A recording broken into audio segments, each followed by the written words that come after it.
ভালো লাগতেছে না, এটা কি করা যায় তুমি কওছে?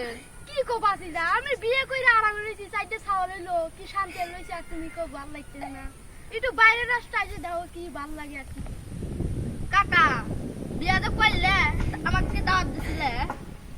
বাসি যা আমি তোমাকে দাওয়াত দিছিলাম তুমি তো আইলে না ও হ্যাঁ কাকা বুঝলা গেছিলাম তো।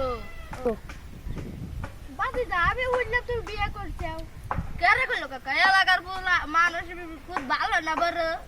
হ্যাঁ মানুষ ভালো না খারাপ কিন্তু মানুষ একটা ভালো না বাসি যা আমি বুঝলাম উত্তরপাড়া একটা সেরি কইলো তোমার বিয়ে কি করলে? বিয়ে তোমার কার লগে? ওই উত্তরপাড়া সেরিটাতে আমি বুঝলাম কইলো ও উত্তর বারে পোলা আমরা আরো খারাপ। ও বাসি যা ও তো কি বলি ভালো না ওনে বিয়ে বসো না ও জায়গার মেয়েরাও ভালো না ছেলেরাও ভালো না সব আবার জান না কাকা এই বিয়ার কথা দিয়ে তো তারপর আমার বেচতে হয় না, তোমার আমরা আত্মীয় দাম বাইতে সেবাই করে দিতাম বুঝছো? তোর বাসা আমার আসামে আমি ডাইরেক্ট চলে যাবো তোমার বাসা যাও না